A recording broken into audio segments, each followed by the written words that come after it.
The storm had chewed at Cedar Falls all afternoon, grinding against roofs and fences until the whole town looked wrapped in white cloth. By midnight, the wind had sharpened to a blade, and the house on Mountain View Road stood alone in its howl. Inside, Marcus Rivera sat in his wheelchair at the window, his breath fogging the glass. The cold pressed through the pane until it bit his forearms. He wiped a circle clear with his sleeve and watched the dark road that curved down the hill. The snow made it a thin gray ribbon twisting through trees and fences. He knew that road, the way sailors knew a harbor. His parents had died on it. He had watched it every winter since. The generator's steady hum came from outside, low and even, mixed with the dry click of Rosa's knitting needles in the next room. The smell of cinnamon drifted from her cup of tea. Every sound was familiar, mapped in his mind: the floorboard near his door that creaked in the wind, the sigh of the heater vents, the faint scratch of branches at the siding. He closed his eyes for a second to count them and steady his breathing. When he opened them again, the night was a wall of white. Something moved in that wall, a single light, small and swaying, cutting through the flakes. It came fast, too fast. Marcus leaned closer until his nose almost touched the glass. The light bobbed, steadied, and dropped lower. He recognized the motion instantly. He whispered to the storm itself, a useless plea. Slow down. The bike hit the curve. The rear wheel lost grip. The headlight spun and threw a silver arc into the trees before it vanished. A sound followed, the scrape of metal over ice, and then nothing. The light was gone. Only the wind stayed. Marcus froze for a breath, his heart thudding against the table edge. Then he spun his chair toward the nightstand. The phone's blue glow lit his hands. He pressed the emergency icon and held it to his ear. The ring felt endless. 911. What's your emergency? His voice came out tight but steady. This is Marcus Rivera, 1247 Mountain View Road. Motorcycle down on the curve below my house. Single rider. He slid into the ditch. Visibility near zero. Roads iced. Copy. Marcus, came the calm female voice. We're dispatching paramedics and fire rescue. Conditions are delaying all units. Are you in a safe location? Inside, second floor. I can't see movement. Stay on the line. I'll check response time. He pressed the phone between his shoulder and ear, his fingers already moving. He grabbed the wool blanket from the bed, the heavy one Rosa had made. Its smell of cedar and detergent calmed him. He wrapped it around his knees. The dispatcher came back on the line. Marcus, earliest ETA is 40 to 50 minutes. We're stretched thin tonight. Can you see if the rider's conscious? Not from here, he said. And then the words came before he thought them. He'll be in an hour. I'm closer than anyone. Marcus, I strongly advise you to remain indoors. He cut her off. I'm going out. If I stay, he freezes. Silence crackled. Then she said, keep the line open. Describe what you see. He set the phone between his teeth and wheeled to the closet. He dragged on a thermal shirt, a sweatshirt, then his grandmother's parka, the zipper stuck halfway, as it always did, and he coaxed it up with his thumb and forefinger. His hands shook. He pulled on the wool gloves, thick and clumsy. The generator's hum sounded louder now, like a warning. He rolled to the back door, thumbed the latch, and leaned his shoulder against it until it opened. Wind punched in. Snowflakes stung his cheeks. The ramp that led down to the yard was half buried, but it held. Rosa had fought the county for that ramp years ago, and tonight it was the only reason he could reach the world. He descended slowly, the wheels crunching over the ridges of packed snow. The air burned his lung. The house light cut a short cone around him. Beyond it, everything was gray noise. He used landmarks he knew by memory. The fence post, the mailbox half buried. To steer. The road was a ghost, smooth and deadly. He could barely see his own tracks behind him before they vanished. He spoke into the phone, voice tight from the cold. "I'm at the road. Visibility, 5 feet. Snow waist deep in the ditch. Do you have lights?" The dispatcher asked. "Porch behind me. Truck's headlamps will hit the curve." He paused, scanned the ground, then saw it, a lump darker than snow, half hidden near the ditch line. Found him. He set the brakes, locked the wheels, and lowered himself out of the chair. The snow gave under him, wet and biting through his jeans. He crawled forward on his elbows, the blanket slung over his shoulders like a cape. Each movement burned. The rider was there, face turned to the side, helmet a few feet away, body twisted awkwardly. Frost crusted the edge of his jacket. Marcus touched his shoulder. The body moved with breath. Weak, but there. "Hey, can you hear me?" he said, shaking the man gently. The eyes opened, unfocused, blue-gray. The lips moved, cold. The man whispered. "Me too," Marcus said. "Hang on."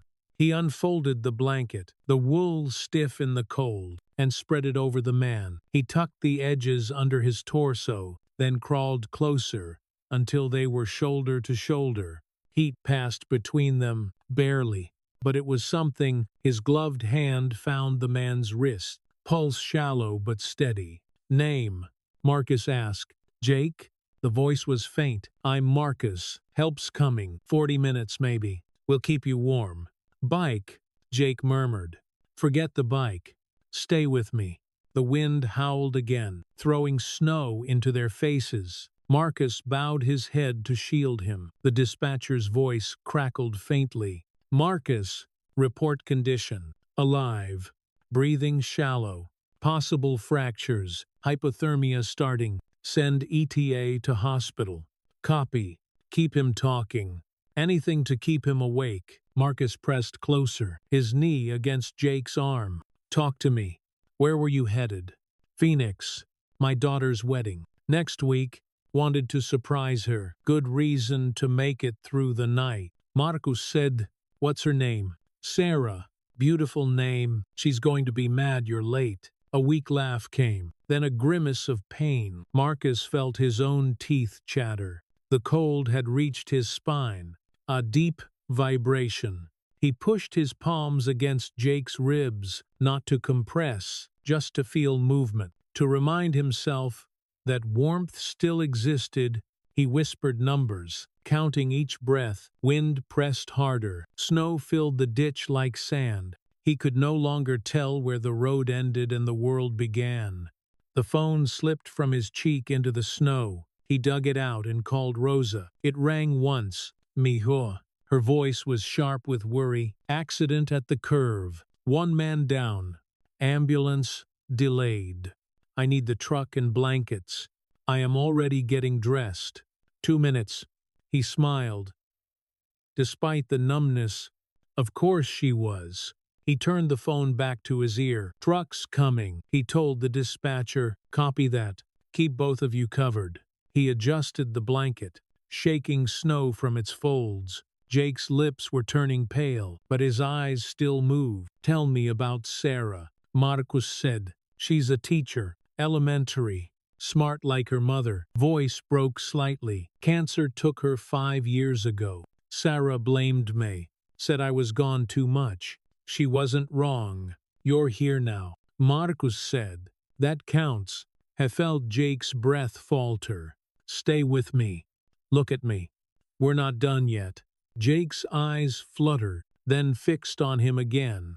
Marcus felt his own body shaking uncontrollably. He pressed his hands harder against the man's chest to still them. Pretending he was checking vitals, he whispered, "Heat is still a thing. Don't you forget it." A glow appeared through the snow.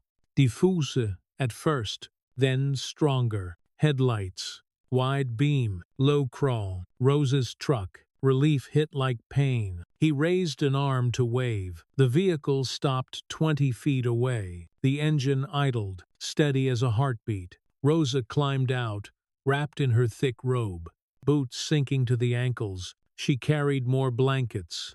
Her hair whipped in the wind. She didn't speak, only nodded once. Together they worked, silent and efficient. They lifted Jake a little at a time, rolling the blanket under him. He groaned but stayed conscious. Marcus directed her with quick gestures. When they had him secure, Rosa climbed into the truck bed, guiding the heavy form, while Marcus pushed from below. They eased him onto the pile of blankets. His eyes half closed but moved toward Marcus. "You're going to make it," Marcus said. Rosa shut the tailgate, climbed into the driver's seat, and started forward. Marcus hauled himself into the cab beside her, teeth chattering uncontrollably now. The heater coughed warm air that smelled of dust and old leather. The windshield wipers beat a slow rhythm against the roar outside.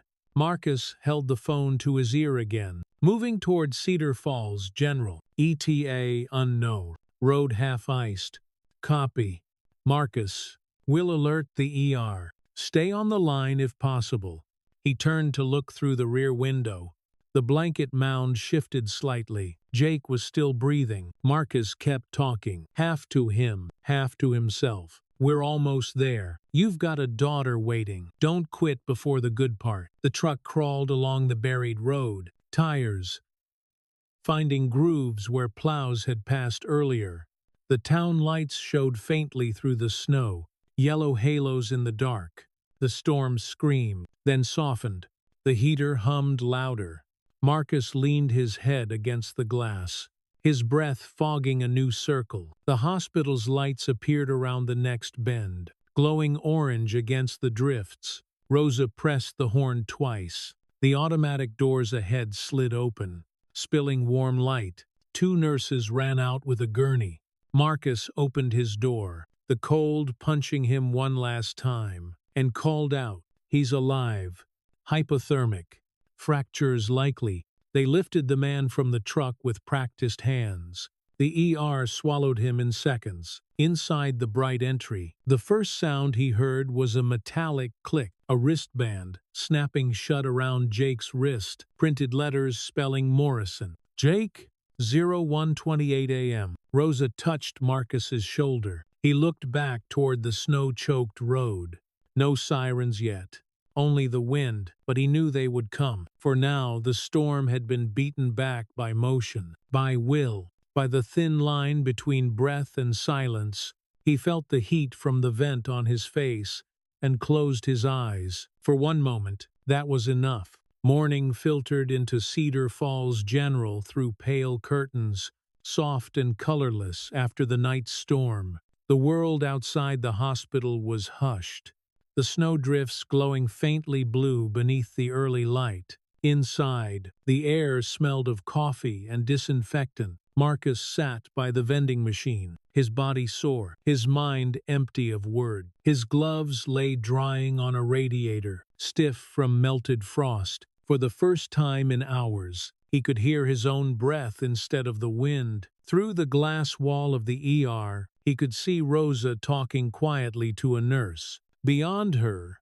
a curtain fluttered where Jake Morrison slept. Machines whispered above the hospital's hum. A green pulse light blinked, slow and sure, marking life where there had almost been none. Marcus sipped the bitter coffee Rosa had brought him and watched the condensation slide down the cup. He should have felt proud, but the adrenaline had left a hollow behind it. Everything that had happened, his crawl through snow, the frozen body, the ride in the truck, already felt like someone else's story, one that had ended as suddenly as it began. When Rosa returned, she placed her hand on his shoulder. "He will live," she said. "They say you saved his hour." Sometimes an hour is the difference between a name and a number. Marcus nodded. "Then I'm glad I was watching the window." "You were watching more than that," Rosa said, smiling gently. "You were waiting for a reason." Before he could answer, "Doctor." Sarah Chun appeared at the door. Herr Parka hung open, her stethoscope fogged from the cold. "Marcus Rivera. He's awake now. He wants to see you." Marcus hesitated. "He remembers me." The doctor smiled. "He remembers a voice in the dark." "Go on." before the morphine wins the argument. He followed her down the corridor, wheels squeaking softly against the tile. The room smelled of warm air and damp leather.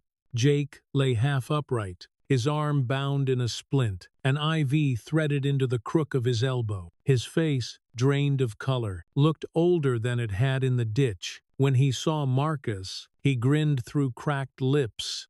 "You're the kid," Jake rasped. "The one with the blanket." "Marcus," he said, stopping beside the bed. "You're lucky the storm didn't finish the job." Jake laughed weakly. "I figured maybe I wasn't done yet. Guess the road had other plans." Marcus studied him. Without the snow, Jake looked ordinary. Broad shoulders, weathered hands, crow's feet cut deep by wind. But something about the man felt coiled, like a machine idling under the surface. "How's the arm?" "Broken. They say I've had worse. The doctor told me about you."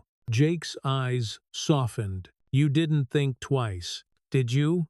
"I didn't have time to." Jake nodded. "The good ones never do." For a moment they sat in comfortable silence, the kind that exists only between strangers who have already shared something too extreme to explain. Then Jake gestured toward the chair beside the bed. "Could you grab my jacket? They brought it with my gear." Marcus reached for it. The leather was heavy and cold, the surface still damp from melted snow.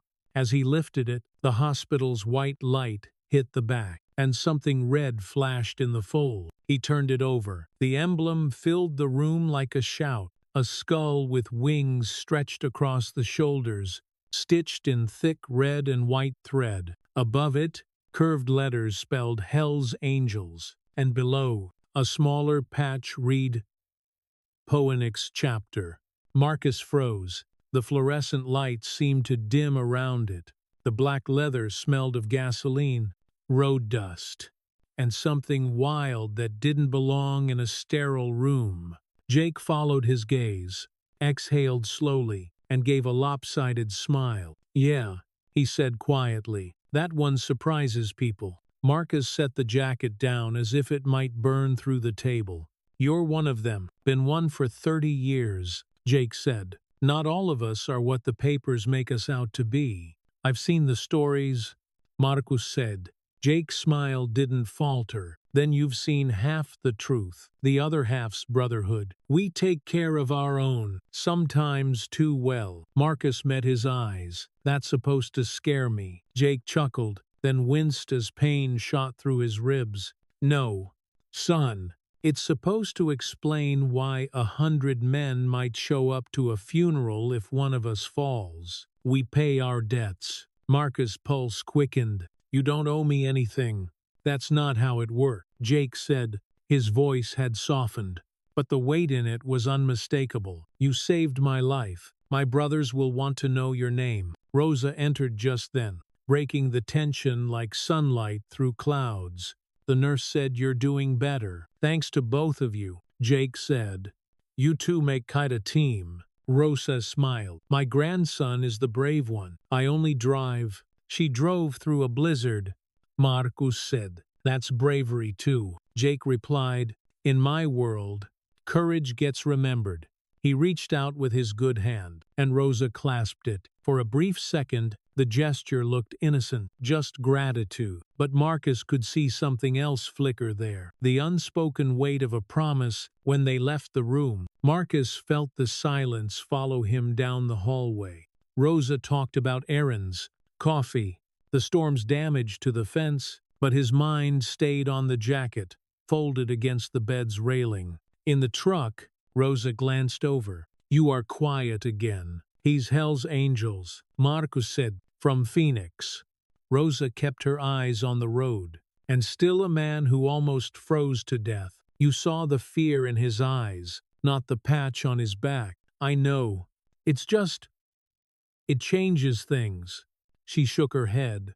"Kindness doesn't ask for clean histories."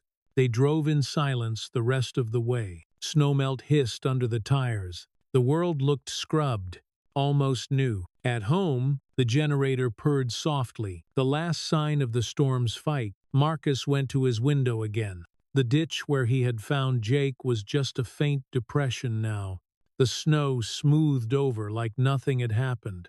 But something had shifted, he could feel it, like a vibration buried under quiet ground. The phone rang, unknown number. He hesitated, then answered. "This Marcus Rivera," a deep voice asked. "Yes, this is Deputy Hawkins. I've read your statement. You did good work last night. Without you, that rider was done for. Just did what anyone would." Marcus said, "Not anyone. Son, most people watch from their windows. You went out into the white. That means something. Thank you, Deputy. If you need anything, call me direct. You've got friends on the force now." Marcus hung up, staring at the snow. The word friends echoed oddly against what Jake had said about brotherhood. He made dinner with Rosa, mostly in silence. After she went to bed, he lingered in the kitchen, listening to the wind slide across the roof. The house felt too quiet. He poured himself water, took one sip, and set the glass down untouched. At the hospital, miles away, Jake lay awake.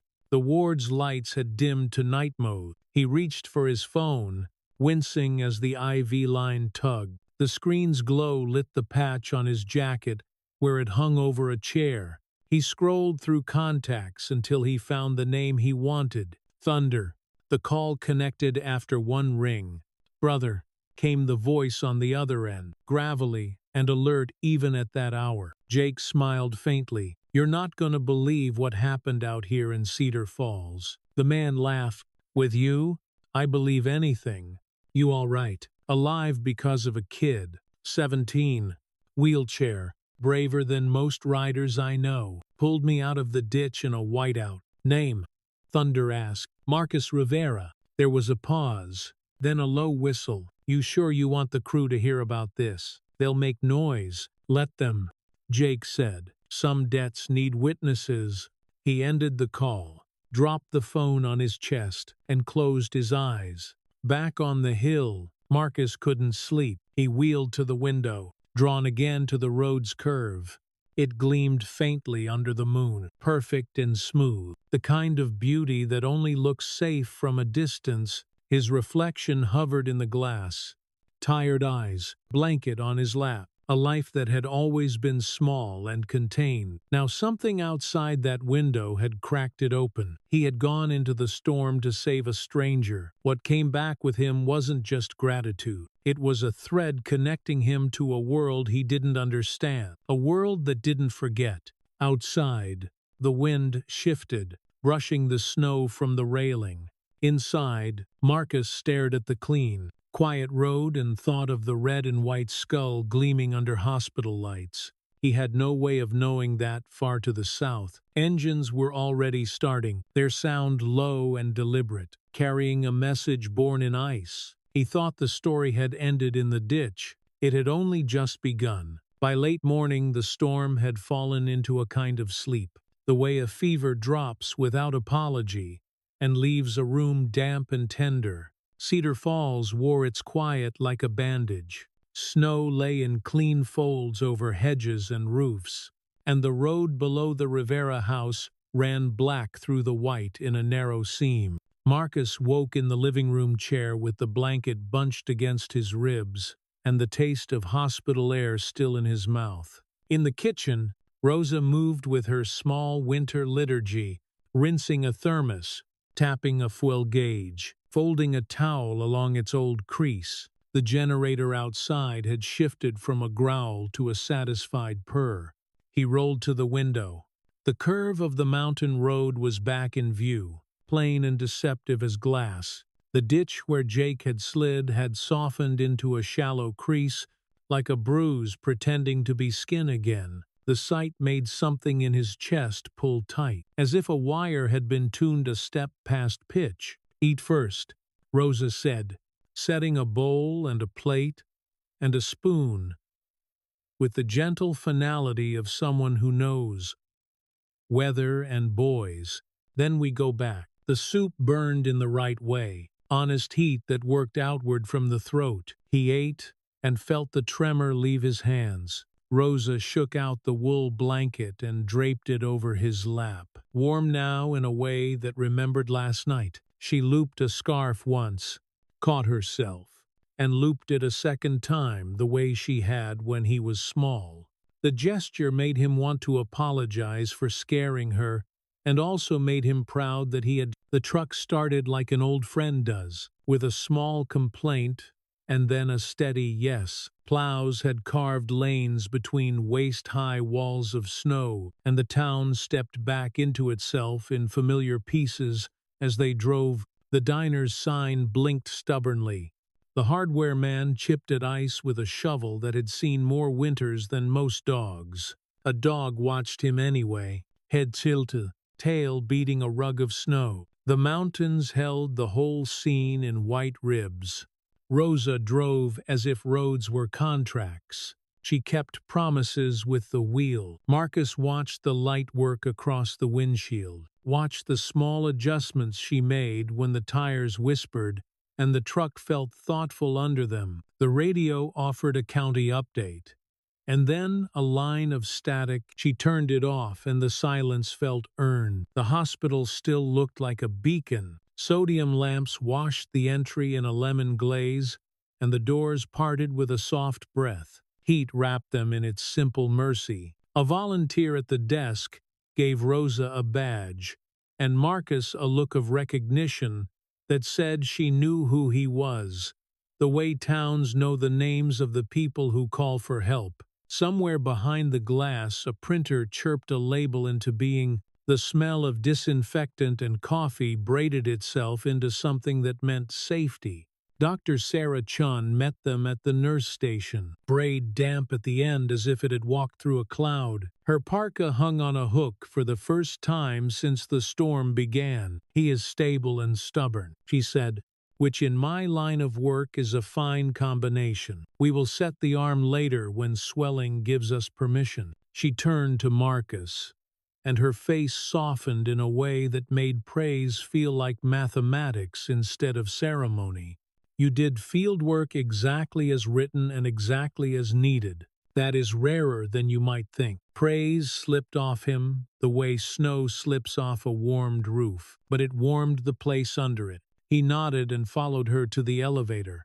The bell made its spoon on a cup sound as the doors opened. The hall upstairs smelled faintly of lemon over antiseptic, and the floors shone in long, quiet strips, broken only by a cartwheel's hum.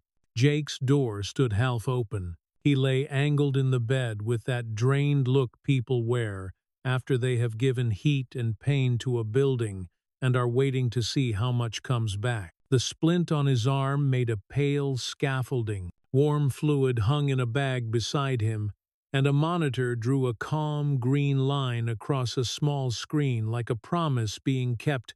On the chair, someone had folded his leather jacket with careful hands. The fold respected a ritual, even if the person folding did not care for the ritual itself.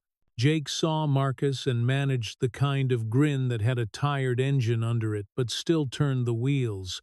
"There is the kid who thinks cold is negotiable," he said. He tried to laugh and settled for a breath that shook once. "It helps to see you breathing and see nurses pretending not to watch you," Marcus said. He kept his voice level because level kept rooms steady. Rosa straightened a corner of the blanket the way some people straighten a picture.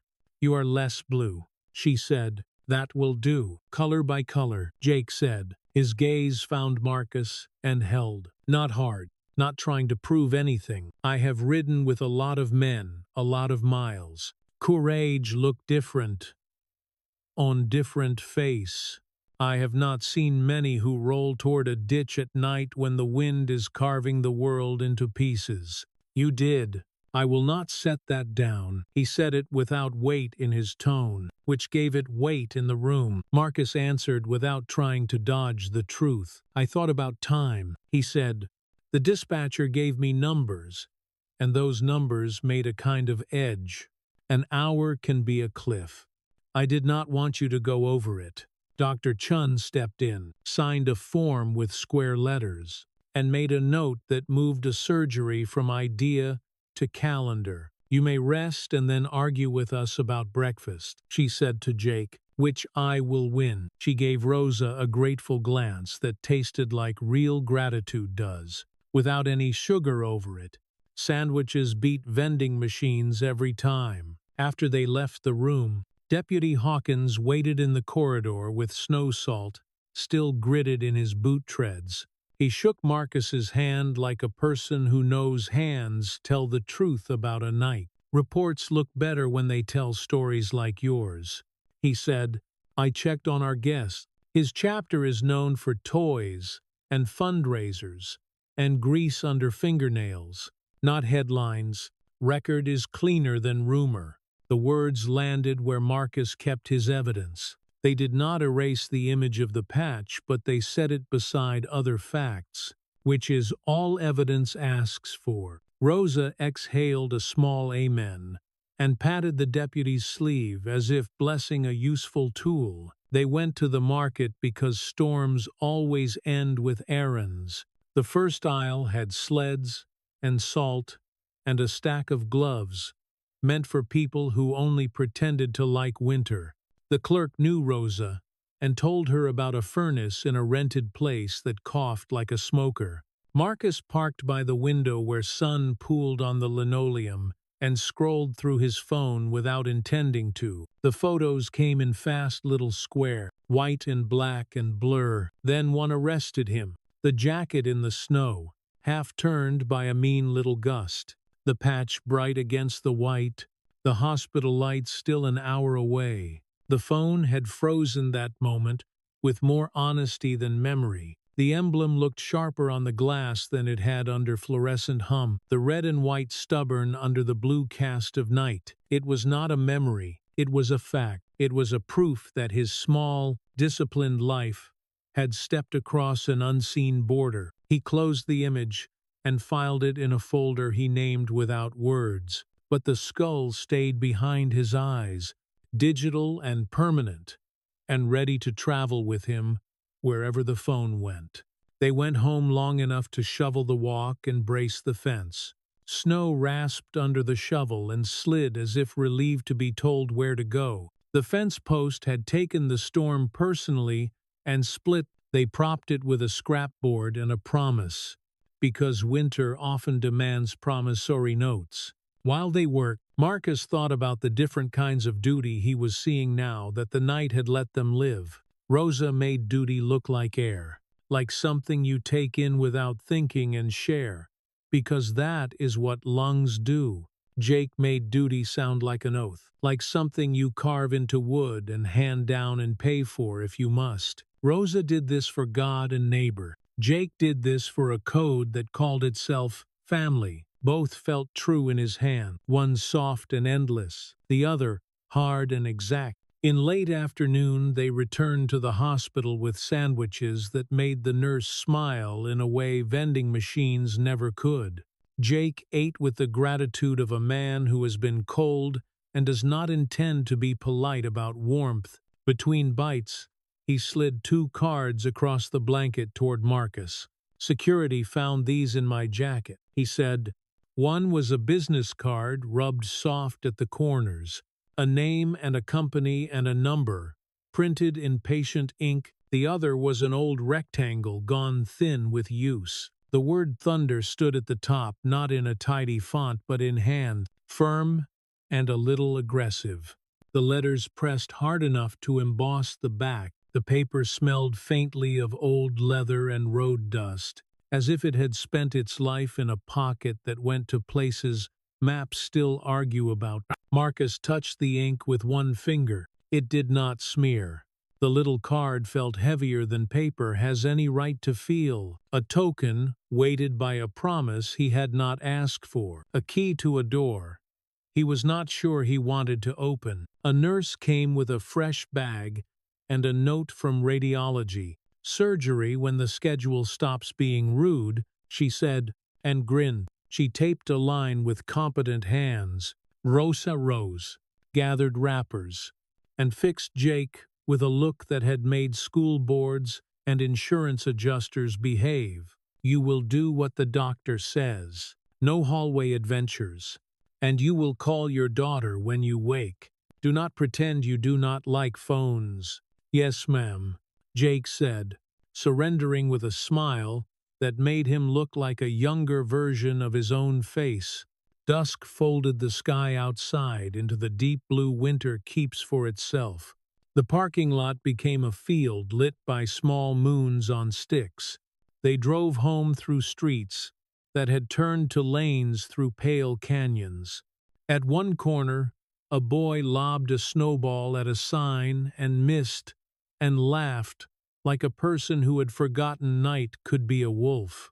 The pastor called about the furnace, and Rosa and Marcus loaded a small heater and a coil of hose and went where they were needed. Mrs. Alvarez cried and scolded them in the same breath for tracking snow on her rugs, then stuffed still warm pastries into their hands and ordered them to eat them before they froze. The heater sang its low, contented hum, and the house exhaled like a person freed from a tight coat. Back on the hill, the house settled. The generator rested. The refrigerator kept its precise song. The clock clicked in the hall with the patience of machines and saints. Marcus sat by the window and watched the curve own the moonlight. His phone buzzed once. Dr. Chun wrote that the surgery had gone as routine surgeries should go, with no surprises and a grateful surgeon, and that the patient would sleep like a person whose debt to sleep had finally been called in. Marcus let his shoulders drop a fraction. He wrote back a thank you that he meant in every direction gratitude can travel. He did not know that in another wing, Deputy Hawkins stood near a landline and spoke softly to a counterpart far south, the two of them laying facts down like planks over a muddy place. Not to build a case, but to build a path for common sense. He did not need to know. All he needed was the knowledge that more than one set of eyes had chosen to see rather than assume. He dozed a while and woke to the low thrumming of a plow, making a last pass on the grade.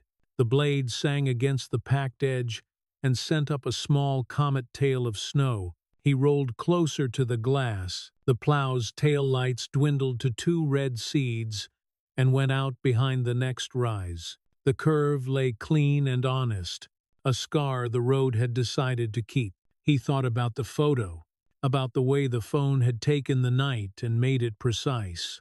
He thought about the old card, with its name written with pressure that had not faded despite pockets and miles.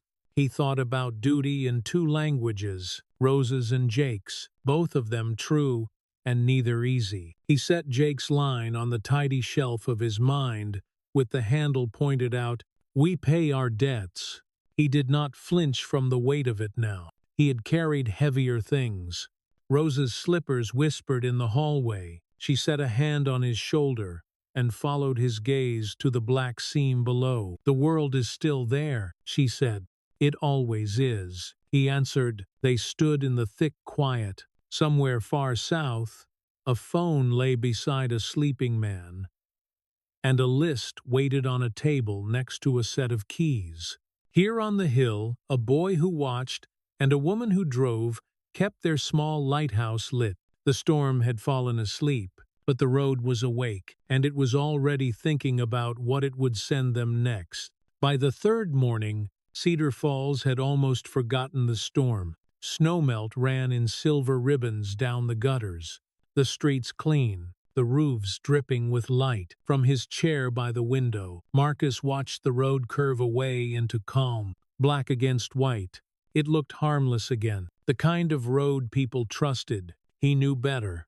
On the table beside him sat the 2 cards Jake had pressed into his hand, the printed business one, and the smaller, handwritten one with the single word, Thunder, carved in dark, heavy strokes. The handwriting pressed through to the back, as if whoever wrote it had wanted the name to leave a dent in paper and memory alike. He told himself it meant nothing, but he had placed it in the top drawer instead of throwing it away. That meant something. Rosa's voice drifted from the kitchen. humming the same slow hymn she sang when she cooked. The air smelled of coffee and onions and melting snow. The house felt the way it always had, ordinary, safe, and small enough for its quiet to touch every wall. Marcus tried to believe in that peace. Then came the knock. 3 slow beats, deliberate and sure. Not a neighbor's knock, not delivery. He wheeled toward the door, heart tightening. Through the narrow pane of glass, he saw 2 men standing on the porch. Both wore leather jackets lined with road dust, their gloves tucked into belts. One was tall and broad with a beard like frostbitten wire. The other, lean and quiet, stood with his hands in his pockets, studying the house as though cataloging exits. Behind them, 2 motorcycles gleamed wet in the light, still ticking with heat. Rosa appeared behind him, wiping her hands on a towel. "You expecting someone?" He shook his head. "No, but I think I know who they are." He opened the door halfway. The taller man nodded once. "Marcus Rivera." "Yes." The man smiled, a polite stretch of lips that didn't quite touch his eyes. "Name's Leon. This here's Deke. We ride with the Phoenix chapter. Heard you pulled one of ours out of the snow." Marcus' voice stayed level. "Jake Morrison." "That's him." Leon's tone carried the slow rhythm of a man used to control. "He's breathing because of you. Doc says he'll keep his arm. That's a good thing." Rosa stepped forward before Marcus could answer. "He's alive. That's what matters. Come in. It's cold out." Leon blinked, surprised, then nodded. "Ma'am, that's kind of you." They stepped inside. The air changed shape around them, thick with the smell of oil, leather, and wind. Rosa poured coffee as though they were old friends. The clink of cups echoed under the low hum of the generator. Leon took a sip and let the silence stretch before speaking. "Jake said you didn't think twice. That kind of instinct counts for something." Marcus shrugged. "There wasn't time to think." Deke leaned forward slightly, his voice quiet. "He said you crawled through a whiteout, said you kept him breathing till the truck came." "That's not nothing." Marcus looked from one man to the other. "I don't need thanks." Leon set the cup down, smile thinning. "Wasn't a thank you. It's acknowledgement. In our world, saving a man's life writes a line in the book. We balance those lines. Jake won't rest easy till it's paid." "I didn't ask for that." Leon nodded slowly. "Doesn't matter. Not about need, kid. About order. Everything we do runs on balance. You saved one of us. We pay that back. Could be a favor someday. Could be a warning before trouble comes. You don't gotta ask." The line's open. He reached into his jacket and placed a small silver token on the table. It caught the light. A winged skull etched deep, polished, smooth by use. "Carry that if you ever find yourself in a corner. Someone sees it. They'll know who you helped." Marcus stared at the token. It seemed to hum against the wood, cold and foreign in the warm kitchen. Rosa's eyes followed it, then met Leon's. "He's a good boy," she said evenly. "He doesn't look for trouble. He doesn't need your token." Leon's smile returned, soft but unyielding. "Ma'am, trouble's like weather. Doesn't ask permission. Sometimes it just finds you." He drained the rest of his coffee and stood. Dake followed. "Tell Jake you saw us," Leon said as he adjusted his gloves. "He'll sleep better knowing we came." They left the same way they had arrived, quiet but undeniable. Their boots left wet marks on the floor that dried in the shape of small black wings. The sound of engines followed a moment later, low and rolling, like thunder rehearsing itself in the hills. Marcus stared at the token long after the noise faded. Rosa wiped the table twice, as though she could scrub away the trace of their visit. "You'll take that back to Jake when he's well enough," she said firmly. He nodded, but didn't move to pick it up. That night he dreamed of the road again, endless and silver under moonlight, a single headlight spinning, falling, vanishing. When he woke, the house was quiet, except for the whisper of the wind and the faint metallic scent of the token still sitting by his chair. The next day, the phone rang. It was Dr. Chun.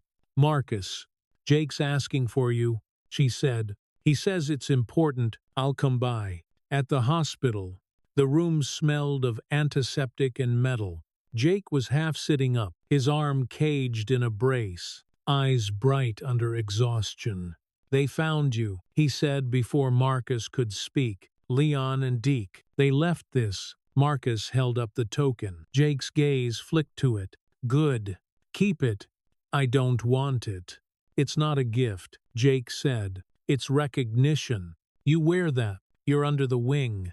Means something in our world." Marcus frowned. "I don't need protection." Jake smiled faintly. "You don't get to choose. You stepped into the code when you pulled me out. Once you're in, the road doesn't let go." He shifted on the bed, pain tightening his jaw. "I called Thunder." Marcus felt the name land like a weight. "You shouldn't have done that." Jake's eyes stayed on the ceiling. "He runs logistics, keeps the chapters connected. He'll want to talk."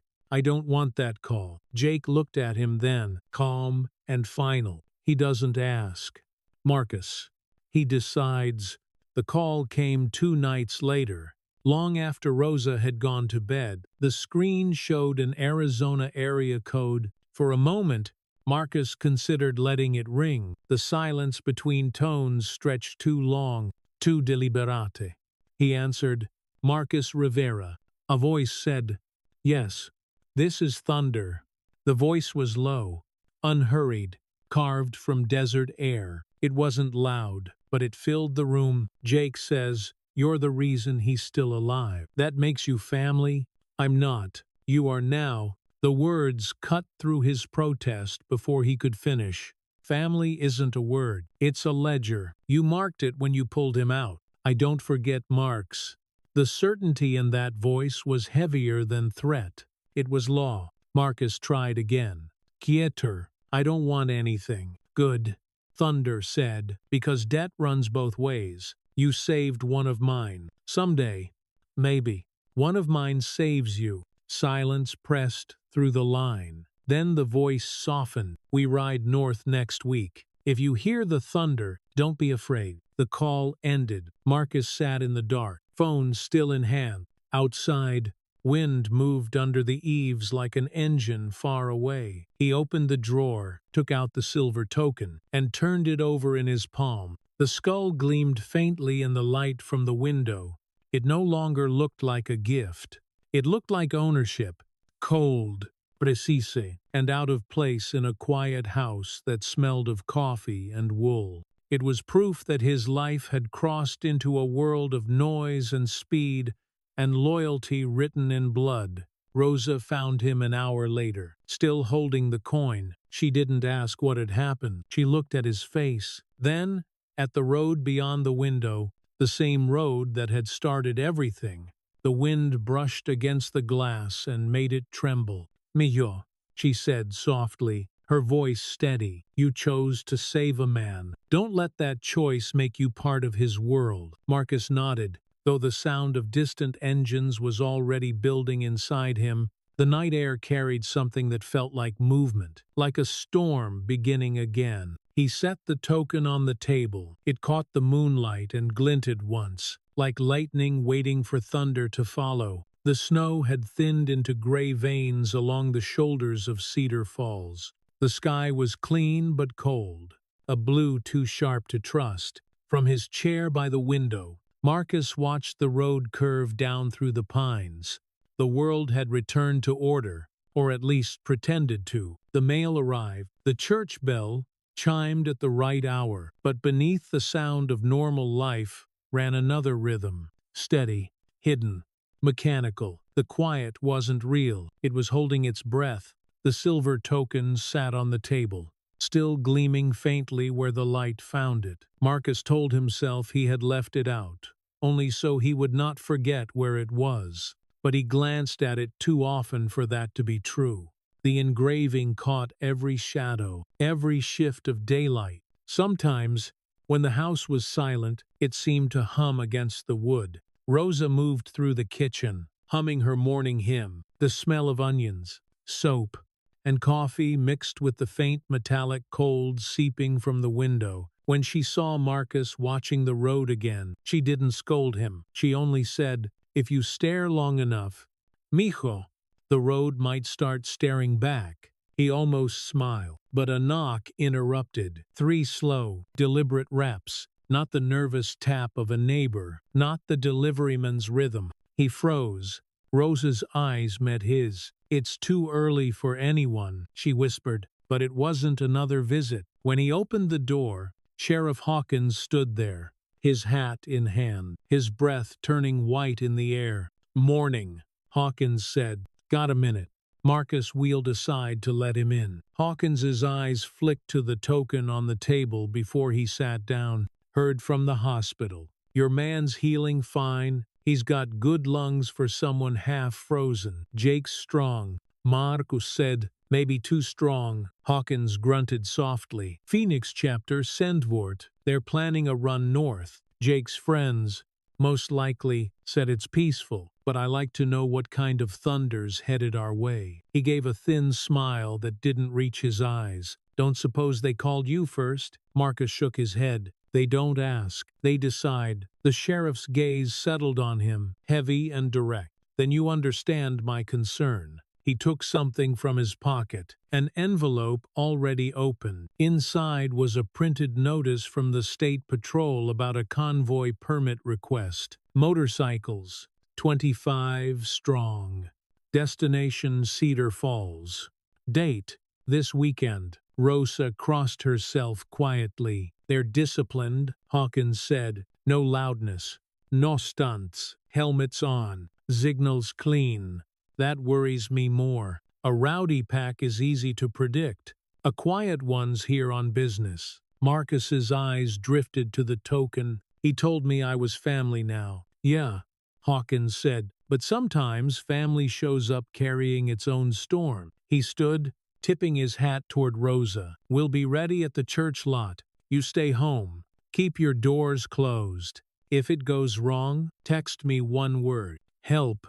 Don't explain. Don't wait." After he left, the air felt heavier, like the house had swallowed something too large. Rosa reached for Marcus's shoulder. "We'll pray," she said. "Prayer steadies the air before thunder." He nodded, though prayer felt like a match in a flood. That afternoon, the world carried on pretending. Rosa took him into town for errands. The market smelled of salt and apples, the kind that bruised sweet under winter light. People waved and spoke softly, their kindness careful. Marcus noticed how every question ended with a pause, as if each person wanted to ask about Jake, but didn't know what words were safe to use. The paramedic from the rescue found him by the freezer aisle. She shook his hand. "You did everything right," she said. "We teach people to stay calm. You already knew." He thanked her and moved on, though her words echoed after her steps were gone. When they returned home, Rosa found an envelope in the mailbox with the hospital's seal. Inside was a letter, confirmation that Jake Morrison had survived the incident on the North Road, the exact time of arrival, treatment, stabilization. Marcus placed it with the photo, the 911 log, the wristband copy. He didn't know why he needed the paper proof, only that it made his chest quieter. Evening came slow. The wind changed direction. The generator's hum settled into the walls. Rosa sang her hymn again, softer this time. Marcus sat by the window, the token between his fingers. The metal was colder now, the engraving deep enough to bite into skin. The phone buzzed. A text from Hawkins. "Heads up. Small groups sighted on highway. Helmets on. No noise. Looks like discipline." Marcus read it twice. He felt the silence in the room grow thick. He showed Rosa the screen. She stared at it, then set her hand on the table. "So it begins," she said quietly. He nodded.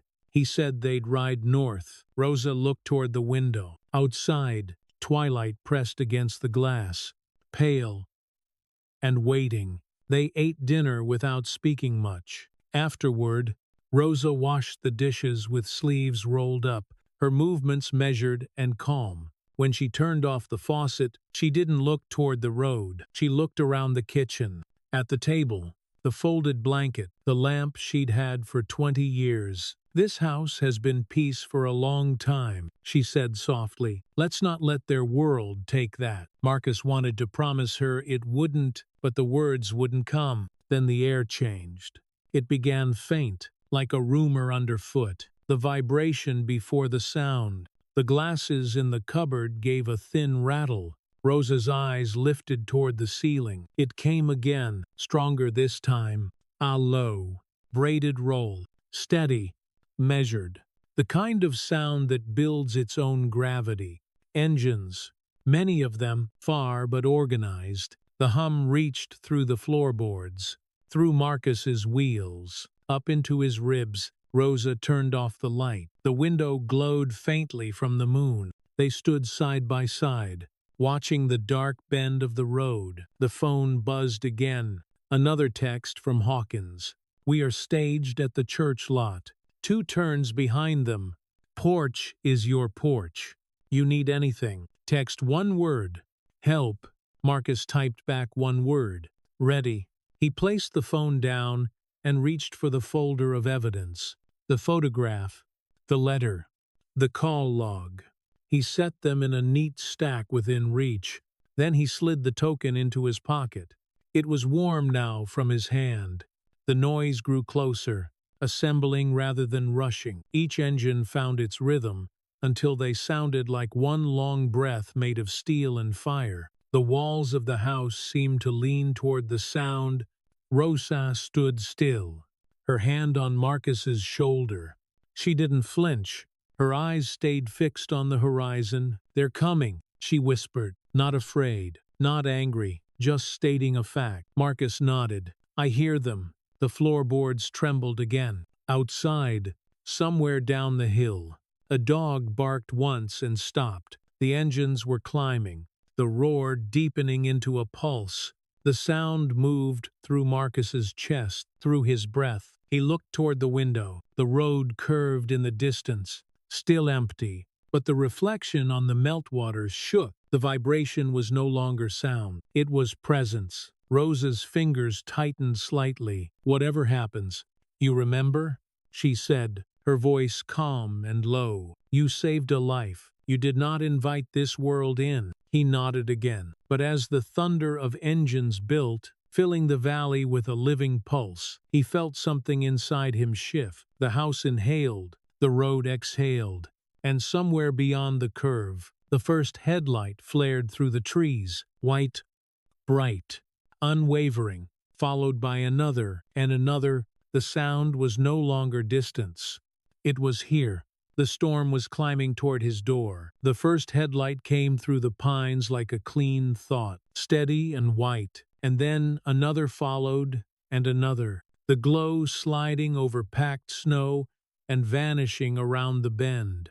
The sound gathered itself in layers, not loud but disciplined, a braided current climbing the grade and holding its shape. Marcus felt it before he fully heard it. The boards under his wheels trembled, a thin, even note that settled under his sternum and stayed.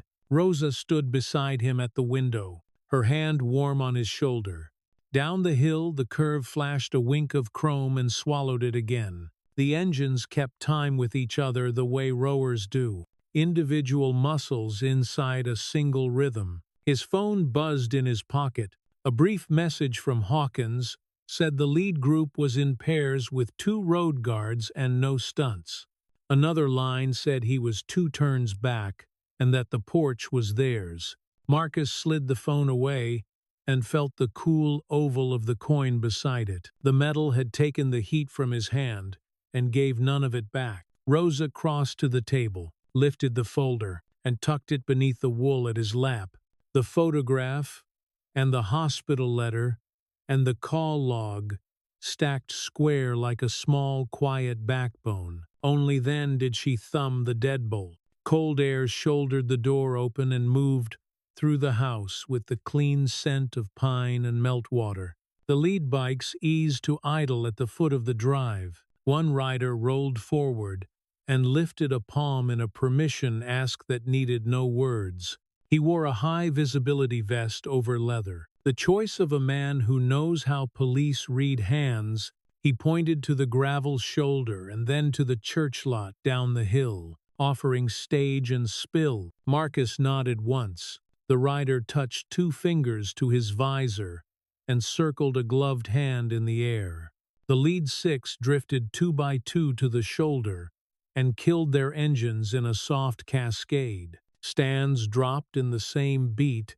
No horn, no rev. The quiet that followed was surgical, a deliberate absence that knew what it meant. Boots found sanded ice. Helmets came off. Faces appeared from behind dark shields, wind-burned and alert and open. Marcus recognized Leon by the set of his shoulders. Deke stood a step back, scanning the tree line with the careful patience of a man who keeps exits memorized. A 4th rider removed his helmet last. He was only a little taller than Leon, but the space around him seemed to balance itself from where he stood. His leather was worn without neglect. Gray showed at the edges of close-cropped hair. His eyes were the color of old coffee, and neither eager nor bored. He did not hurry. He did not need to. Marcus rolled a half-turn forward. The rider looked up at the porch and set his right hand flat on his chest in a gesture that was not a salute and not quite prayer. "Marcus Rivera," he said. The voice matched the call, low and unforced, and easy for distance to carry. "I am Thunder." The name landed simple and inevitable, louder than its size. Marcus kept his tone flat because flat kept him honest. "Sir?" he said. Thunder looked beyond him to Rosa and gave her the same hand to Hart. "Ma'am," he said, "your house and your rules." "Rules are easy," Rosa answered. "No engines running, no boots on my rugs, no lies." A small humor moved one corner of Thunder's mouth and went away. "We can live inside those lines," he said. He drew a folded sheet from his jacket and held it up where the header was plain. State Patrol permit words wrote along the top, the route and expected numbers, and an arrival window, and contact lines, and at the bottom a block signature and a blue timestamp, pressed hard enough to ghost the circle into the paper. He did not step over the sill. He let the document exist between them like a handshake not yet taken. "We told the state we would be quiet," he said. "We told the sheriff we would be disciplined. We told each other we would be grateful." Hawkins eased a cruiser to a stop, 2 houses down, lights off, door open. He rested his hands where all could see them and watched without approaching. The porch would decide what happened next. Rosa gestured to the top step. "You may come that far," she said, "with your hat in your hands." Thunder stripped his gloves and tucked them at his belt and climbed 2 risers, as if asking the stairs if they minded the weight. Leon and Deke held where they were. Up close, Thunder smelled of leather and cedar soap and long roads with nothing on them. "You have been hearing us all morning," he said to Marcus. "We are louder than the good we intend." "I wanted the first words to be small." "Small works," Marcus said, and felt his thumb still pressed against the coin. He loosened his hand. Thunder's gaze ticked to the pocket and back. "You kept the token," he said. "Not asking for now," Marcus answered. "Good," Thunder said. He unfolded the paper and, when Rosa nodded, offered it across. "Permit copy for your folder. Dates, route, phone numbers, chain stays clean." Marcus took it. The stock felt cold and a little damp. He scanned lines because scanning was how he breathed. Staggered pairs, no shoulder passing, contact initial and a number in blue. The stamp left a faint ring of ink on his thumb. "Jake wanted to be first at your door," Thunder said, "but the doctor says Payne is in charge today. He asked me to say the thing he would say if his bones were not arguing. Thank you for doing the hard thing at the cold hour." He glanced past Marcus into lamp and wool and table. You bought him time, he intends to spend better. Rosa's hand tightened on Marcus's shoulder. You will not bring fear to my street, she said. If a single neighbor trembles because of you, we are finished. Understood, Thunder said. He lifted his hand and traced a low, slow circle. Down at the shoulder, Leon turned and murmured. Helmets returned to heads. Two riders walked their bikes further down to open the lane. No starter clicked. Obedience moved like water through the line. There is a thing we do when we mean to make our word visible, Thunder said. He checked the threshold, and Rosa's face and the door. May we line the street and hold silence, while you take the step a man takes when he accepts things. What step is that? Marcus asked. You come to the curb, Thunder said, to the air we live in, and speak a sentence we will remember. No patch talk, no show, your words. We will carry them home. Rosa drew breath to say no. Marcus felt it in the hand that anchored him. He leaned a fraction into her touch, and in that lean felt a permission she would not speak in front of strangers. 2 minutes, he said. Engines cold. Thunder lifted his hand again, and every rider within view stood away from their machine with helmets tucked and hands quiet at their sides. Hawkins did not move at all. He was already in the shape a man takes when he can turn into motion in less than a second. Marcus bumped down the steps with Rosa beside him. Not in front and not behind. Gravel shifted under his casters and settled. The cold reached lazier fingers under his shirt. Thunder stepped back 3 paces and left the space between them clean. 50 yards down, a second set of bikes crested the bend, and on a signal bled their momentum into stillness without touching a starter. It looked like an animal trained without being broken. He looked at faces, not patches. He felt the town behind him like a warm wall. Curtains pulled a finger, dogs with heads cocked, windows that had seen storms, but never this. He kept his eyes level and his voice even. I saw a light in a place where I usually see nothing, he said. It was falling, so I went. That is the story. If any of you are ever on this road and it tries to take you, I will go again. He watched the words land plain and square. He saw them strike faces and move expressions by small degrees. Somewhere down the line, a rider swallowed hard like a man who had been holding a breath. The silence that followed was not an absence of noise, but a shared agreement. It was more binding than a cheer. It felt like the kind of witness men carry for years. His simple sentence had been accepted into an unwritten history. Good words, Thunder said, almost to himself, then louder to the line. Brothers and sisters, you heard the man. No one clapped. Heads bowed a fraction. The quiet thickened until the gutter tick returned, and a jay scolded somewhere out of sight. Marcus's chest loosened by a notch. Hawkins's radio cracked a tiny spark and then went still. We will clear your street, Thunder said to Rosa. We will stage at the church lot for a short time and be gone. If any of mine forgets the rules we agreed, the forgetting will be corrected here and now. Rosa's mouth bent towards something like a smile. Good, she said. We like corrections swift. Thunder's eyes warmed half a shade. Yes, ma'am. He reached into his jacket again and offered a narrow envelope, the cheap kind with a strip of tape across a flap. The front read Sarah scratched out and beneath it in a different hand for Marcus. His daughter wrote a note. Thunder said, he asked me to bring it. She wanted her first word on paper. Marcus took it. The paper was soft on the edges and warmer than the coin had ever been. The token in his pocket felt like a shield. The letter felt like a reason. Thunder stepped back and drew a short line in the air. Helmets lifted. Kickstands came up all together. No roar, just the small throat clearing of engines waking. The sound rose exactly to what was needed, and no higher. Hawkins lifted 2 fingers from the cruiser roof. Thunder returned the smallest version of the gesture and swung a leg over the saddle. For a heartbeat, everything paused. The town and the riders and the men who keep towns from breaking.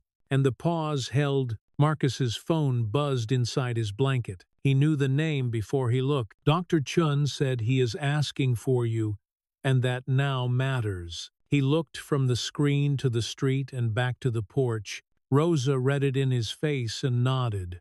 Thunder waited with the engine idling like a quiet animal that knows when to sit. I have to go to the hospital, Marcus said. Thunder dipped his chin. We will clear your hill, he said. You will have a road. And as the line rolled into motion in tight measured pairs and slipped away down the grade, Marcus understood that the ledger had paid in the only currency that mattered at that hour. Not a promise for later, but a path now. A corridor cut from discipline and courtesy. A safe lane offered because a life asked. The thunder drained from the pines and left the house breathing again. Meltwater ticked on. Rosa was already fetching coats and keys and the small bag by the door for hospital nights. Marcus slid the envelope into the folder and pressed his palm to its cover. The blue stamp on the permit had ghosted his thumb. He wiped the ring onto the wool, not to erase it but to set it. Evidence travels better when it knows where home is. He looked once more at the curve, where light falls wrong and right, and wrong again, nodded to the road like a man who has learned to live beside an animal, and turned toward the door. Rosa drove. The road down from the ridge was black and clean. The snow pushed back into tall white walls that caught the weak sun. The sky was glassy, the color of metal left out in the cold. Marcus sat beside her with the folded blanket over his knees, watching the asphalt open in front of them. Behind, the sound of engines had thinned to a faint pulse, as if the mountain itself was remembering the noise. Ahead, the hospital's glass doors waited, bright as a second chance. They pulled beneath the awning just before 1 in the afternoon. Inside, warm air met them with the smell of antiseptic and lemon. The receptionist nodded when Rosa gave Jake Morrison's name. An elevator opened with a soft bell, and the ride up was silent except for the faint squeak of Marcus's wheels on the rubber floor. Dr. Chun was waiting outside the room, a clipboard hugged to her chest. Her eyes were sharp but tired. He's asking for you, she said quietly. Said it twice before I could finish his vitals. He won't tell me why. He keeps repeating the same words. Now matters? And plain. Marcus nodded. Then now it is. The door opened with a whisper. The room smelled of iodine and warm plastic. Jake was half sitting against the bed rail, his left arm in a sling, one leg mummied in bandages under a thin sheet. His skin looked washed of color, but his eyes were alive, watchful. Took you long enough, he said, voice rough but steady. Marcus rolled closer. I came as fast as I could. Jake gave a crooked smile. You hear them clear your hill? I did. Good, Jake said. Means they listened. He drew a slow breath. The motion shallow. 2 things. One for the law, one for my blood. He nodded toward the table. You got the envelope. Marcus took it from under the blanket. The cheap paper was creased, the tape ragged from being opened before. The front read, Sarah crossed out, and below it, for Marcus in a different hand, open it, Jake said. Marcus broke the tape carefully. Inside was a lined page torn from a notebook. The ink bled a little where the pen had pressed hard. Dear Marcus, Dad told me what you did. He doesn't talk much. I teach 3rd graders about crossing streets and tying shoes and being brave in small ways. I forgot bravery can be cold and heavy. Thank you for reminding me. When he's cleared to travel, will you come to Phoenix? If you can't, write 3 sentences for my students about what to do when you're afraid, but someone needs you. Love, Sarah. Marcus folded the letter and replaced it in the envelope. She writes like a teacher, he said. She is one, Jake murmured. That's the blood thing. You carry that letter when the time's right. Or call her. but she hears it from you, not me. Doctor. Chun looked up from the monitor. 5 minutes, she said softly. Jake nodded. Then we do the law thing. A knock came. 2 short taps. Deputy Hawkins stepped inside, hat in hand, the polite version of authority. You wanted me here. Jake's voice steadied. Before this turns into gossip, I want record. You hear me. I hear you. Hawkins set a small recorder on the table. The diode dark. Voluntary statement. Rescue account only. Marcus can confirm the times. Doctor can witness. I'm willing. Doctor. Chun said. Hawkins clicked the recorder. The red light blinked alive.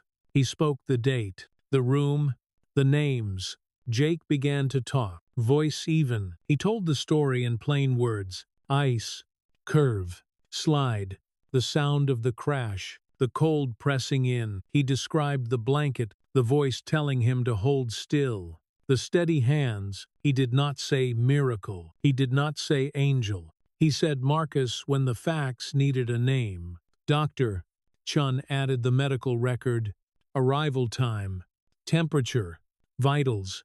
Hawkins wrote as she spoke. The pen made a soft rhythm. When Jake finished, he signed the page. Slow but firm.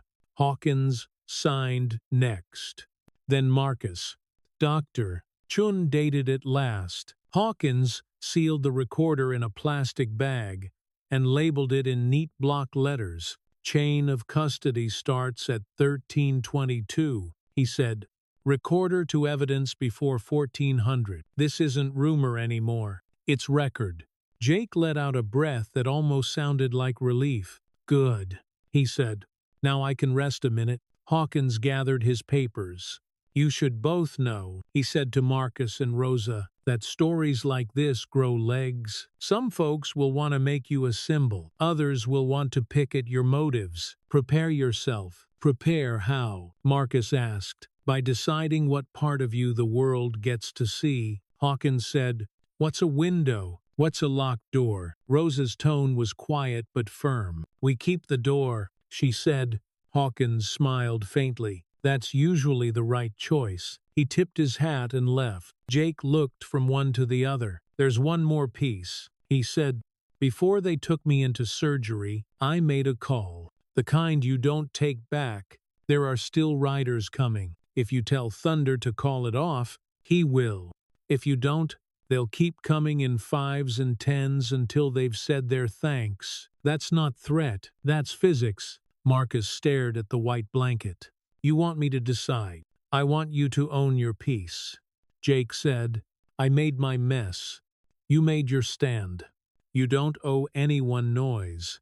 Just know the road doesn't stop at one hill. Rosa stepped closer, laying a hand on Marcus's shoulder. You choose what's next, she said quietly. You always do. Jake's mouth twitched, half smile, half pain. That's enough talk. The doctor says I get 5 minutes. I think I stole 8. Doctor. Chun adjusted the drip, her movements precise. Then we let the medicine work, she said. Quiet time.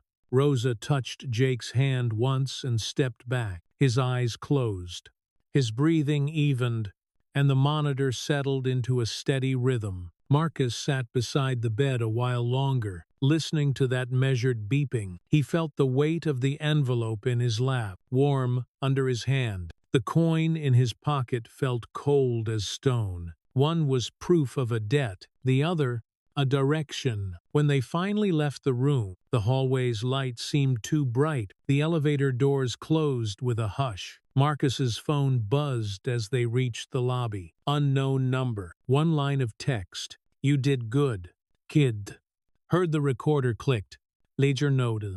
He stared at it. Rosa read the message over his shoulder. What does he mean? He means the book has a line in it, Marcus said, and that it's straight. Rosa rested her hand on the folder instead of the coin. Then we keep our lines straight, she said. You chose the fact, mijo. You'll choose the next road, too. They walked outside. The air was colder now, the sky paler. Rosa started the car, and they drove in silence.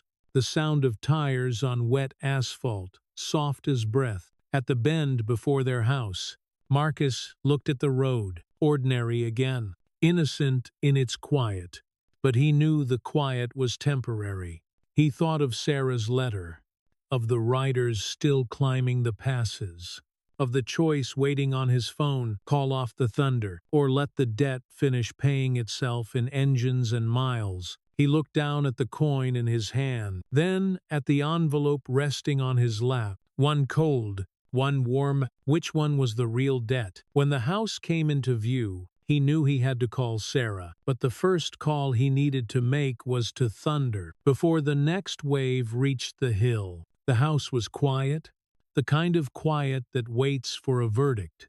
Marcus sat at the kitchen table with the folder laid open before him, papers squared, the envelope tucked neatly beneath the permit copy. The coin glinted beside the coffee mug, cold against the light. He picked up the phone instead of the metal. His thumb hovered, then pressed. Thunder answered on the first ring, voice steady as a metronome. "Speak. I need one meeting," Marcus said. "One visit only. Church lot. No engines on my street. You call the rest and stand them down. The town has earned its quiet. A beat passed. You want order," Thunder said. "Good. We can make that shape. But paper makes peace. Your sheriff signs. I sign. Pastor witnesses. The road has its minutes. The law has its copy. Done," Marcus said. "Noon. Understood." Thunder's tone softened by a degree. "You will say what belongs to you. Then it ends." The line went dead.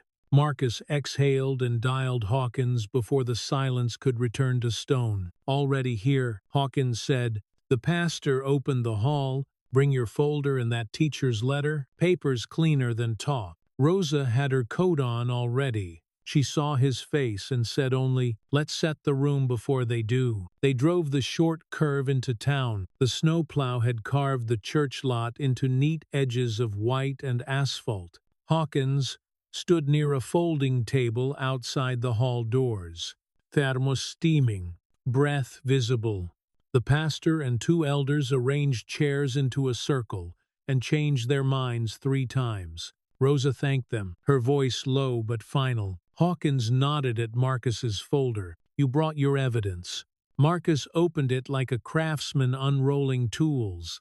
Permit, photo, call log, wristband copy, envelope, all in clean order. Evidence made a small geometry that looked stronger than it was. The first sound came soft, a hum that grew until the air around them thickened. 10 bikes.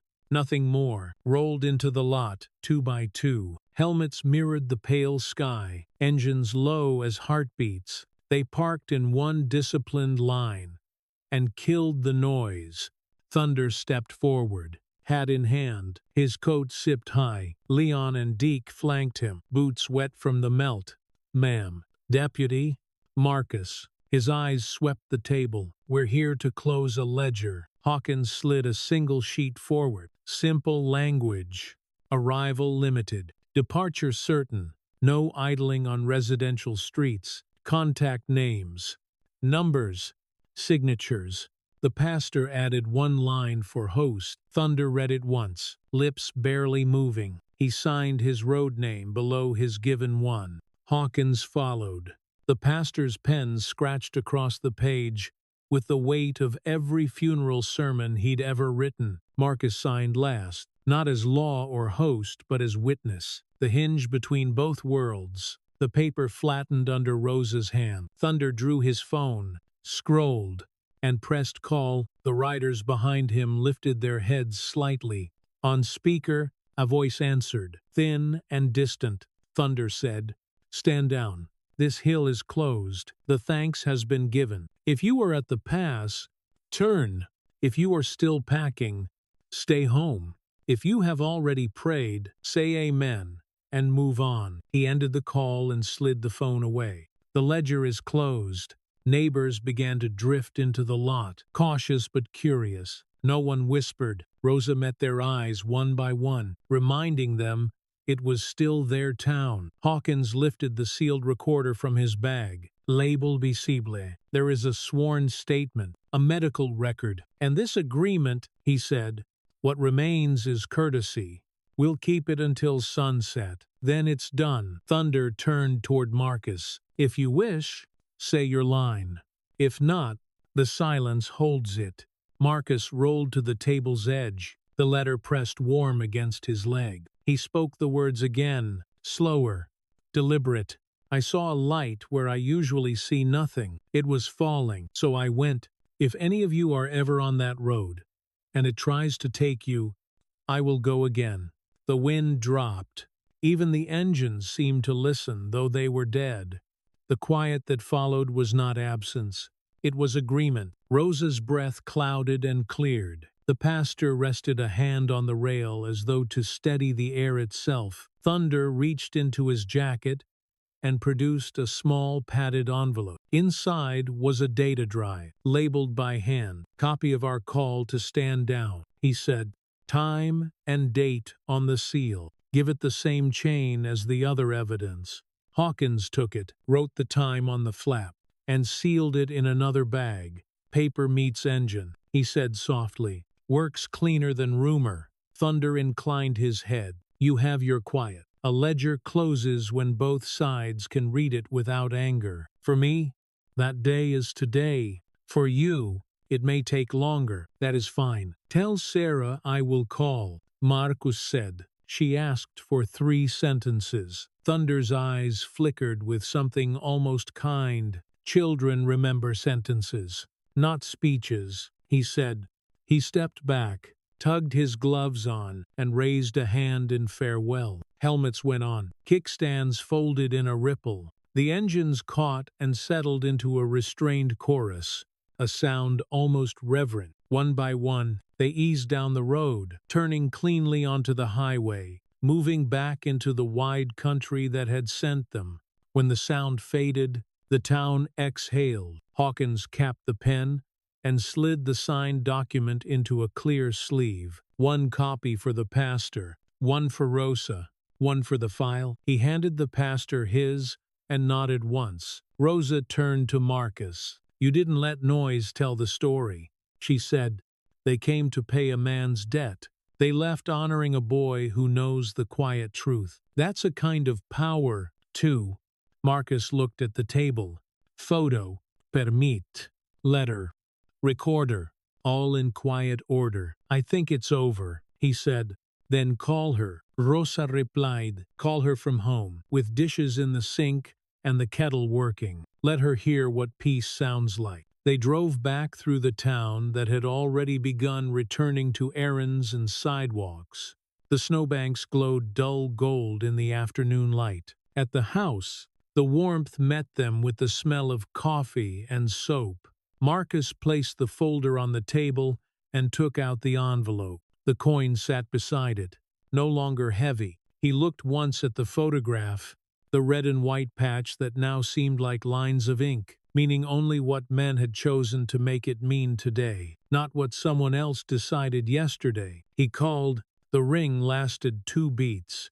Sarah's voice answered, cautious but sure. This is Marcus, he said. I know, she said.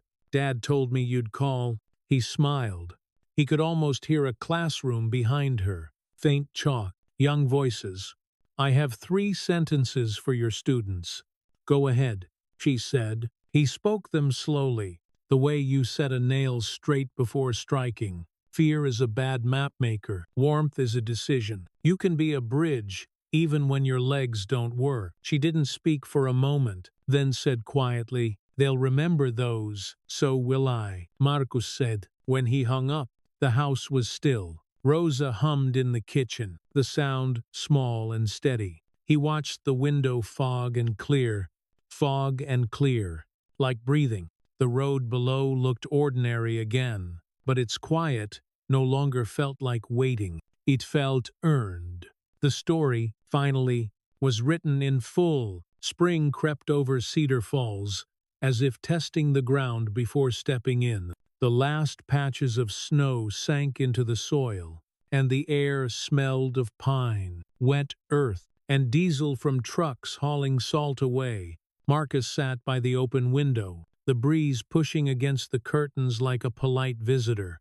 The quiet had weight now, not the emptiness of before, but a shape that meant peace earned through work. On the kitchen table lay the folder, thin, organized, no longer a lifeline but a record of things settled. The coin rested in a small glass dish beside it. Its shine had dulled, it looked harmless, almost decorative. Next to it was a postcard from Phoenix, with a child's drawing of a bridge in bright crayon colors. He turned it over and read again.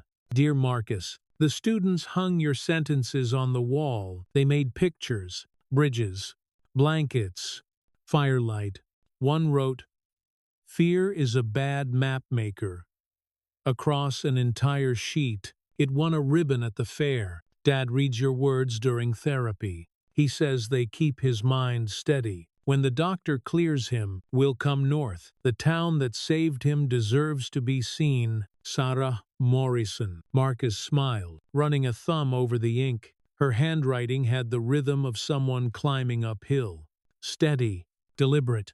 He set it back under the glass dish with the coin, metal and paper balancing each other, both parts of the same ledger. Rosa came in from the yard, gloves dusted with soil. The pastor called, she said. He's planning a service next week. A thank you. He wants you to speak. I already did, Marcus said, glancing toward the window. He knows, Rosa replied. He said stories sound different once the snow melts. He chuckled softly. Maybe so. The bell from the church rang once outside, a single tone that carried through the valley like a test to see if the air still remembered how to listen. The next week, the church filled past capacity. People stood in the aisles, neighbors, teachers, nurses, even truckers from the highway stop. The smell of pine polish and wet coats hung in the air. Children carried paper bridges, painted with bright blue rivers, their crayons shining under the stained glass light. Marcus waited near the back until Pastor Grant called his name. Rosa wheeled him forward, and the congregation quieted. A hush that wasn't reverent so much as aware. He stopped near the podium, rested his hands on the wood, and spoke. I'm not much for speeches, he said, but Sarah Morrison's students asked for words about what to do when you're afraid and someone needs you. I gave her 3. They've already traveled farther than I expected. He unfolded a small paper from his pocket. Fear is a bad map maker. Warmth is a decision. You can be a bridge even when your legs don't work. He folded the paper and let the silence take shape around it. No one clapped. No one needed to. It was enough to hear the creak of the rafters and the soft breath of people understanding something without naming it. Afterward, outside, the world looked sharper, sunlight breaking through patches of cloud, snowmelt running in threads down the curb. A woman from the diner pressed his hand. My boy reads your words before school, she said, keeps him brave on the bus. A mechanic nodded from the steps. Folks drive slower on that curve now, he said, words out. Hawkins arrived last, not in uniform, his hat tucked under one arm. He shook Marcus's hand. The paperwork held, he said. The chain stayed clean. They're teaching it as a case study at the academy. Evidence of mercy. They're calling it, Marcus smiled. That's a strange name for a report. Better than most, Hawkins said. Truth that doesn't need editing is rare.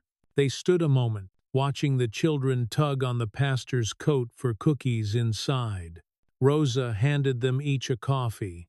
You can leave it behind now, she said softly. Marcus looked toward the curve of the road below the church. Some things worth keeping, he said. That night, the first spring thunder rolled over the hills, a slow, deliberate echo that made the windows tremble. Marcus sat by the glass, the coin turning between his fingers. Lightning pulsed on the horizon, white lines drawing maps across the dark. The phone buzzed once. Arizona number. He answered. You got our letter. Thunder said. I did. She writes better than both of us." Thunder laughed. The sound like gravel in rain. "Jake's walking now," he says. "When the doctor signs off, he owes you dinner. Maybe up your way." "He doesn't owe me a thing." Marcus said, "Maybe not."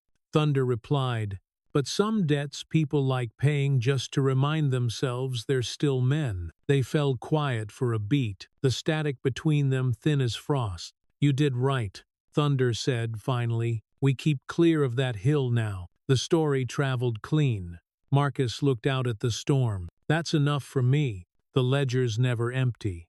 "Kid," Thunder said, "just balanced for a while. Keep that bridge open. Someone else will need it." The line clicked off. Rosa appeared in the doorway with a blanket over her arm.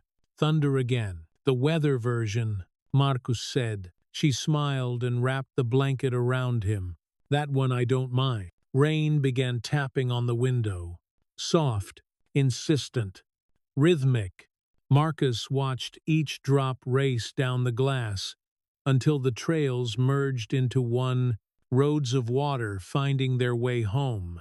Morning came bright and clean. The creek below their property ran wild with meltwater. Rosa knelt in the garden, pruning the basil that had survived the frost. Marcus rolled out onto the porch, the boards creaking under his wheels. The air tasted like iron and thaw. From the mailbox he pulled a thick envelope. "No return address." Inside was a photograph. Jake standing with Sarah in front of a mural painted by children. Bridges, hands, and suns in yellow chalk paint. On the back, Sarah's handwriting said, "Bridges don't have to move fast to hold." Marcus smiled and set the photo on the table beside the coin and the permit copy. The three objects formed a small constellation of meanings: metal, paper, ink, proof that the world could be dangerous and decent at once. He opened his notebook and wrote one line. "Quiet isn't the end of the story. It's the sound of one still being written the right way." He closed the book, slipped it under the folder, and went to help Rosa with the plants. The sun caught on the wet soil, scattering light like coins across the dirt. Coins he no longer needed to count. Down the hill, the road glimmered wet and dark, curving into the distance. It looked harmless again, but Marcus knew better. He hadn't just saved a life. He had found the truth about the light in the dark, and that truth had finally brought the quiet home. He breathed in the cold morning air and felt the ledger inside him go still. Not empty, not heavy, just balanced. The bridge had held. Summer arrived like a slow forgiveness. The snow that had buried Cedar Falls was gone now, leaving behind a river that ran loud with meltwater and the smell of pine bark warming under the sun. The mornings were full of insects and distant machinery, the living hum of a town no longer afraid of its own quiet. Marcus woke early most days.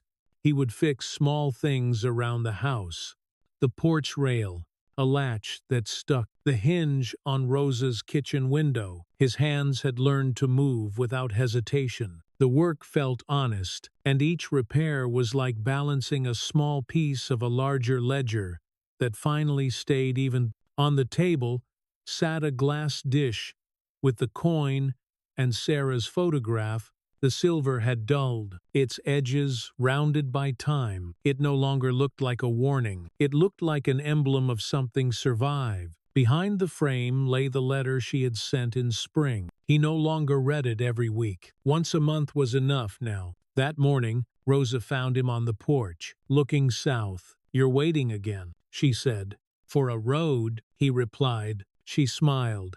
"Roads don't keep secrets.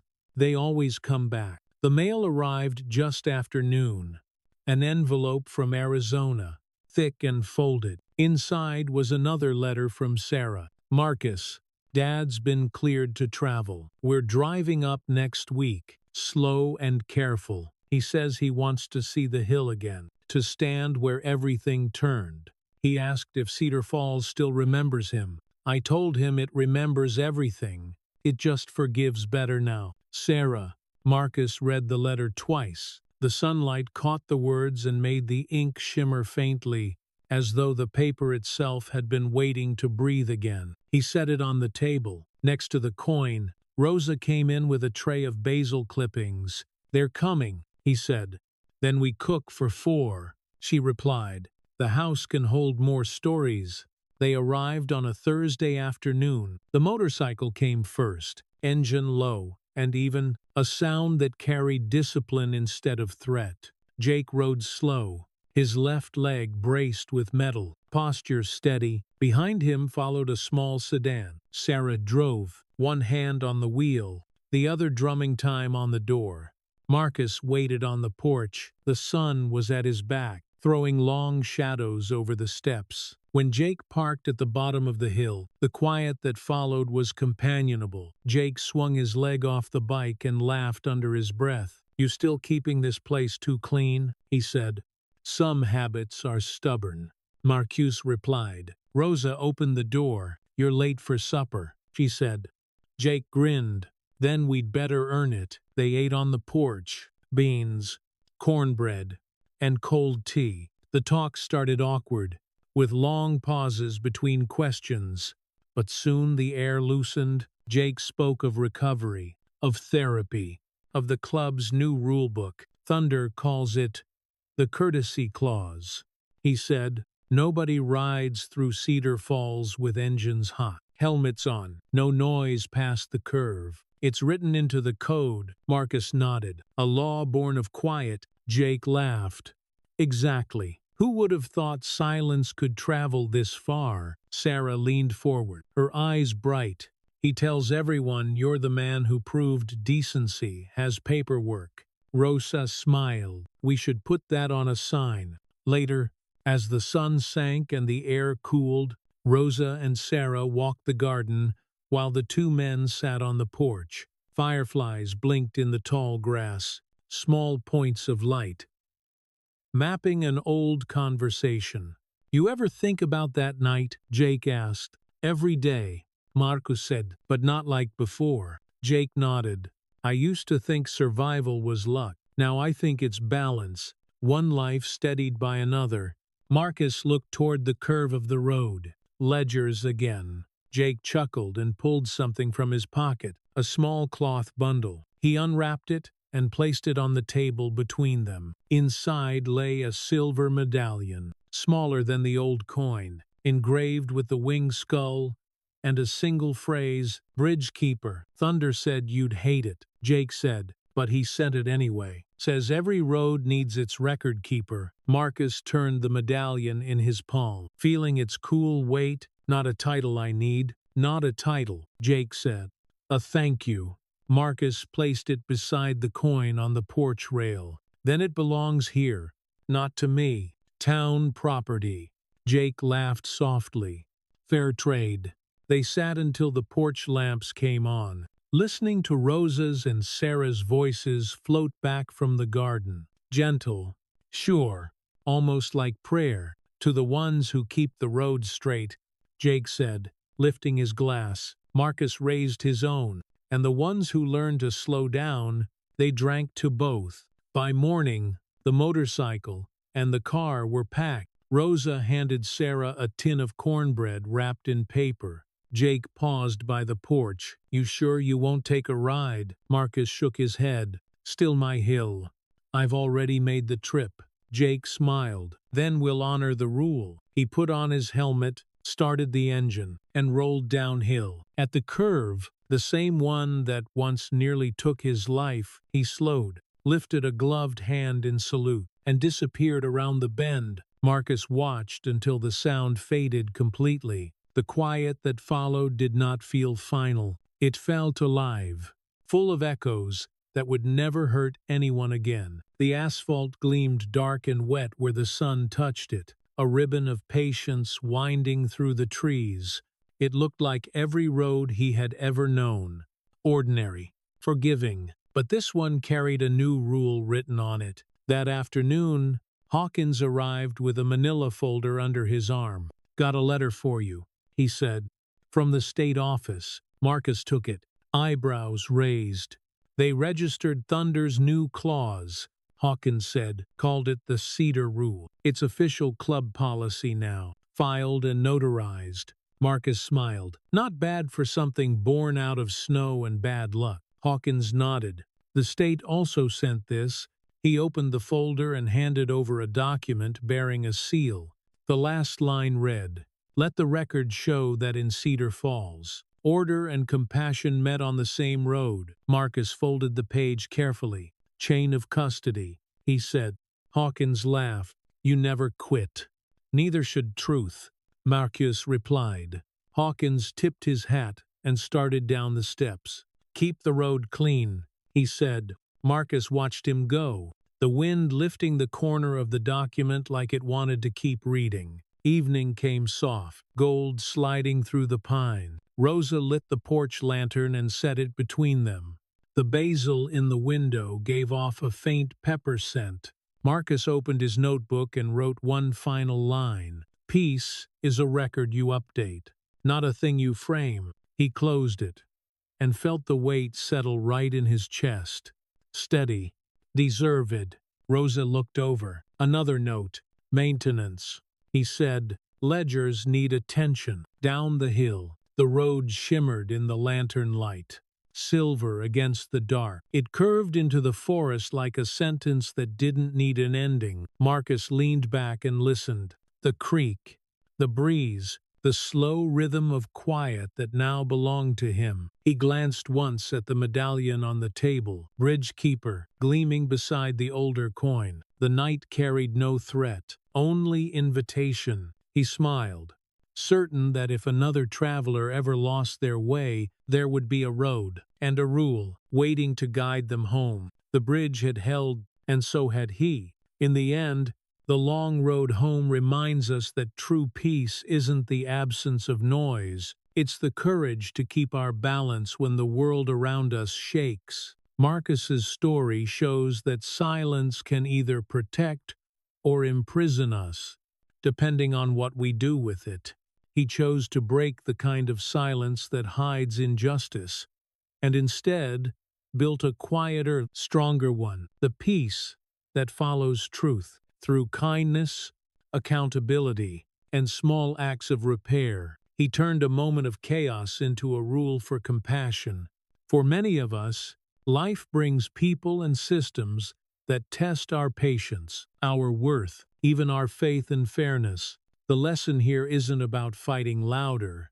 It's about standing truer. When faced with prejudice or power that feels immovable, we can still choose integrity over anger, understanding over pride. Gold doesn't fear fire. As the old saying goes, what's genuine? Our empathy or decency, our respect for others, doesn't burn away under pressure. It shines clearer because of it. Maybe the story's real message is this: bridges don't just connect places, they connect hearts that might have stayed strangers. Each of us carries the power to keep one steady, to listen longer, speak kinder, and act braver when silence tempts us to look away. If this story touched something in you, I'd love to hear what it stirred. Your reflections, your experiences, your truths. Share them in the comments. Hit like if the message resonated, and subscribe so you won't miss the next story that asks the same quiet questions about courage and humanity. May you find your own kind of quiet tonight, the kind that follows honesty, not fear. May it stay.